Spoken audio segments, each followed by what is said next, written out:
तो dear students, हम पढ़ रहे हैं सॉलिड स्टेट। अब सॉलिड स्टेट के कई सारे पार्ट्स हमने बनाए हैं, तो आज के पीरियड में हम देखेंगे that is very very important point, packing efficiency. तो पैकिंग इफिशियंसी पे आपको डायरेक्टली एमसीक्यू पूछा जाएगा, आपके जेईई एग्जाम हो, नीट हो या सीईटी हो, उस एग्जाम के लिए, या फिर आपका जो भी स्टेट बोर्ड है, चाहे जो भी स्टेट बोर्ड है आपका, उस स्टेट बोर्ड में आपको 3 मार्क्स या 4 मार्क्स के लिए पैकिंग इफिशियंसी ये क्वेश्चन पूछा जाता है। तो इस चैप्टर में इंपॉर्टेंट पॉइंट, जो भी इंपॉर्टेंट पॉइंट्स है उसमें एक है पैकिंग इफिशियंसी। अब पैकिंग इफिशियंसी में थोड़ा सा कैलकुलेशन करना पड़ता है। अब कैलकुलेशन यहाँ पे ये मल्टीप्लाइड बाय ये डिवाइडेड बाय ये करने की जरूरत नहीं, एक ही उसमें एक संख्या होती है, तो उस संख्या को आप कैलकुलेट करके निकाल सकते हैं। तो पैकिंग इफिशियंसी देखेंगे। सबसे पहले सिंपल यूनिट सेल के लिए हमने देखा है टाइप्स ऑफ यूनिट सेल्स। कितने टाइप्स ऑफ यूनिट सेल्स है? यूनिट सेल के टाइप्स किसके आधार पे क्लासिफाइड हुए हैं, या types of unit cell is depends on the constituent particles arrangement in that unit cell. तो नंबर 1 सिंपल यूनिट सेल है। सिंपल यूनिट सेल मतलब क्या? Points present only at the corners. Revise भी हो जाएगा, और ये जो पॉइंट हम देख रहे हैं पैकिंग इफिशियंसी, उसका कंटिन्यूएशन भी हो जाएगा यहाँ पे। तो simple unit cell means constituent particles present only at the corners is called as the simple unit cell. Face centred unit cell, points present at the corners as well as at the center of each faces, that is called as the face centered unit cell. Body centered unit cell, constituent particles or the lattice points present at the corners as well as the center of body, it's called as the body centered unit cell. End centered unit cell, constituent particles or lattice points present at the corners as well as two opposite faces, any two opposite faces, it's called as the end centered unit cell.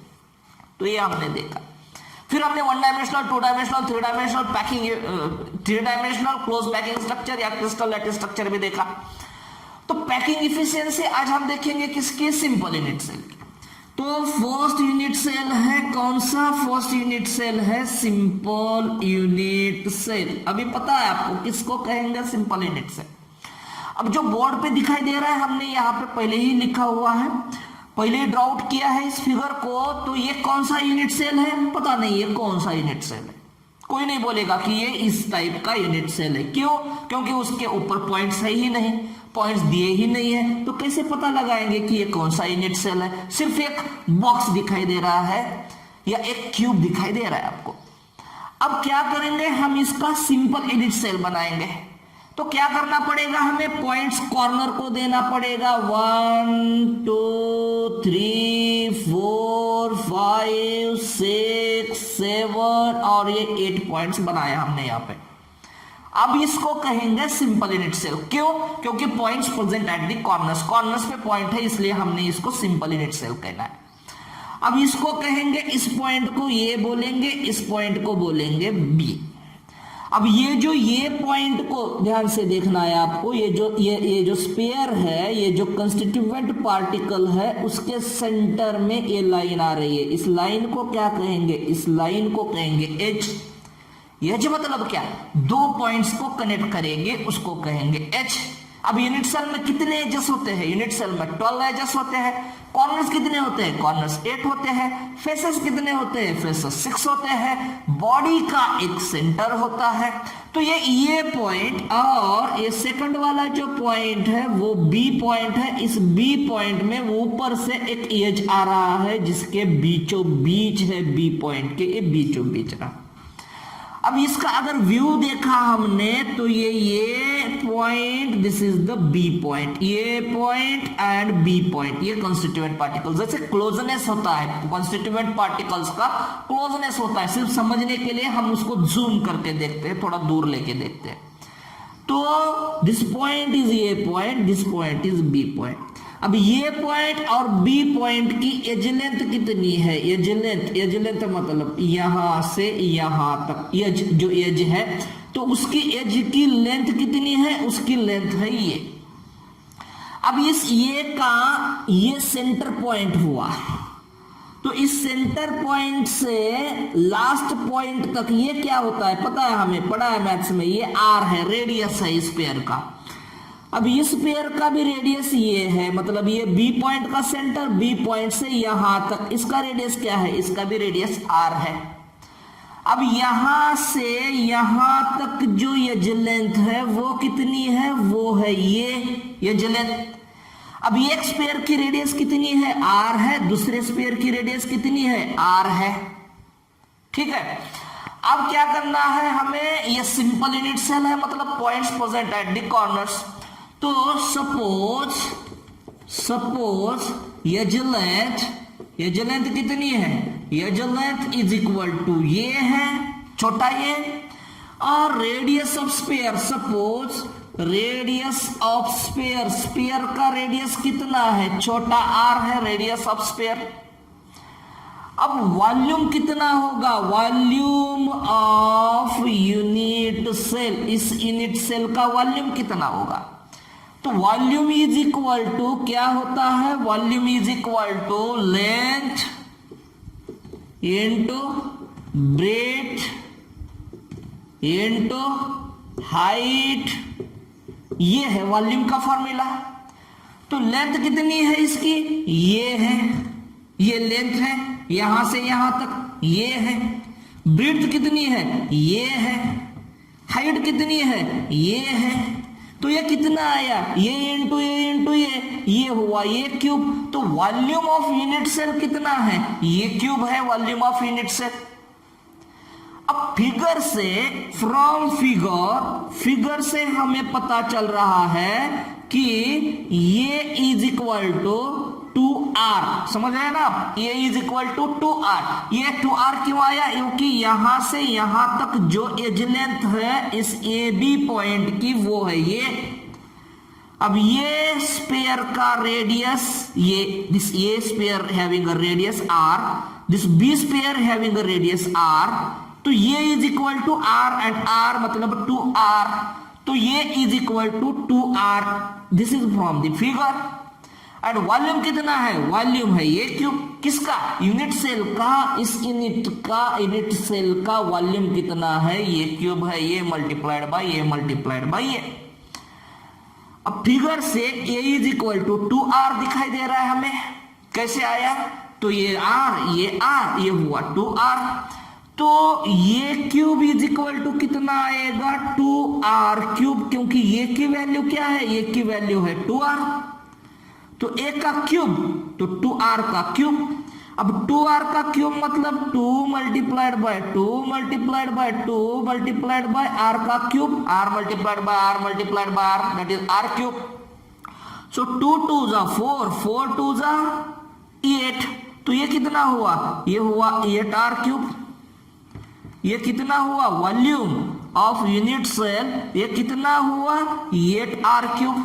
अब जाएंगे आगे, आगे कहां जाएंगे, volume of one sphere, volume of one sphere. Sphere का volume क्या होता है, हमने 10th क्लास में पढ़ा है ज्योमेट्री में। स्पेयर का वॉल्यूम कितना होता है, स्पेयर का वॉल्यूम होता है 4/3 पाई r क्यूब। कितना है स्पेयर का वॉल्यूम, स्पेयर का वॉल्यूम है, एक स्पेयर का वॉल्यूम होता है 4/3 पाई r क्यूब। अब इसमें किसमें, सिंपल यूनिट सेल में नंबर ऑफ कंस्टिट्यूएंट पार्टिकल्स कितने हैं, आपको लगेंगे 8 है। हमने कैलकुलेट किया था टाइप्स ऑफ यूनिट सेल इस वीडियो में। तो टाइप्स ऑफ यूनिट सेल में हमने देखा था कि point present at corner but that point contributes to the 8 unit cell. एक पॉइंट कॉर्नर का कितने यूनिट सेल को कंट्रीब्यूट करता है, वो कंट्रीब्यूट करता है 8 यूनिट सेल को। Each point present at the corner which contributes to the 8 unit cell। मतलब एक पॉइंट जो कॉर्नर का है उसके ऊपर 8 यूनिट सेल हक जमाते हैं, मतलब 8 यूनिट सेल का एक स्पेयर पे कंट्रीब्यूशन है। तो टोटल कॉर्नर पॉइंट्स कितने हैं, टोटल कॉर्नर पॉइंट्स है 8। अब ये कॉर्नर पॉइंट कितने को कंट्रीब्यूट करेगा, 1/8। तो ये कितना आया, ये आया 1। मतलब number of constituent particles, number of spheres present in the simple unit cell is equal to 1। Why 1? Because 8 corners, each corner is contribute to the 8 unit cell. So हमने लिखा यहाँ पे 1/8, तो ये आया कितना 1, मतलब number of atoms, number of spheres बोलेंगे, मतलब सब आएगा उसमें, सभी constituent particles, number of spheres a simple unit cell. Simple unit cell में कितने नंबर ऑफ पार्टिकल्स है? एक ही नंबर ऑफ पार्टिकल है, एक ही नंबर ऑफ स्पेयर है। तो एक स्पेयर है मतलब उसका वॉल्यूम कितना हुआ 4/3 पाई आर क्यूब। वहां पे अगर 4 होता, समझो फेस सेंटर्ड यूनिट सेल है, तो फेस सेंटर्ड यूनिट सेल में हमें क्या करना पड़ेगा? 4 multiplied by 4/3 pi r cube करना पड़ेगा।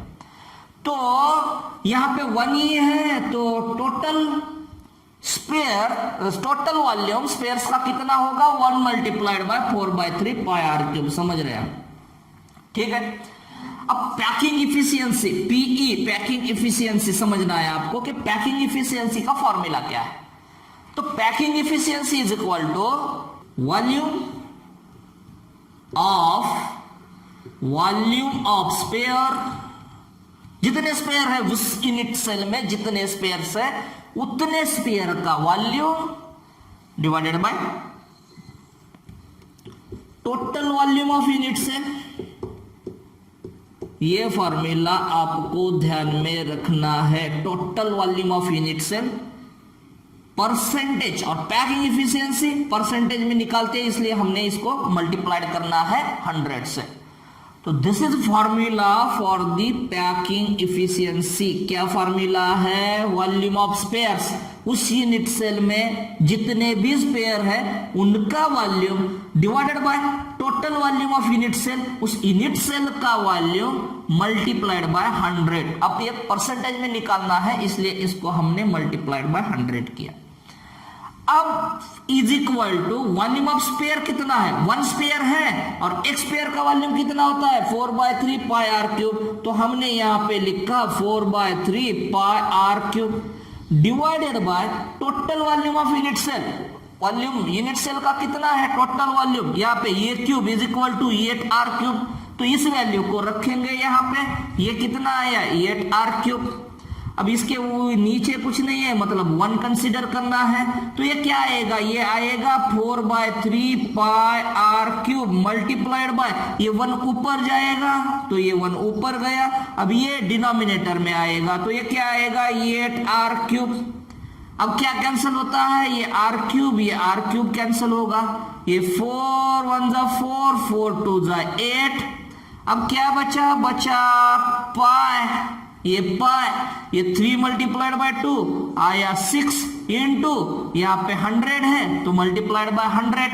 अब पाई की वैल्यू क्या है? Pi is equal to 3.142 divided by 6 into 100। तो ये वैल्यू क्या है? 3.142 पाई की वैल्यू डिवाइडेड बाय 6 इंटू 100। तो ये कितना आता है? ये आता है 52 पॉइंट डायरेक्ट। तो ये वैल्यू कितनी आती है? ये वैल्यू आती है 52.37%, मतलब अप्रोक्सीमेट वैल्यू कितनी आएगी? 52.37, मतलब राउंड फिगर में कितना होगा? ये 52.4%। तो this is the packing efficiency for this simple unit cell. तो इसके ऊपर क्वेश्चन पूछा जाएगा, packing efficiency formula volume of sphere divided by total volume of unit cell into 100, how much space occupied in the simple unit cell. So in simple unit cell it occupies 52.4%. How much empty space is left in the simple unit cell? तो 100 में से ये 52.4 minus कर दो, जो आता है वो आपका क्या है? empty space है।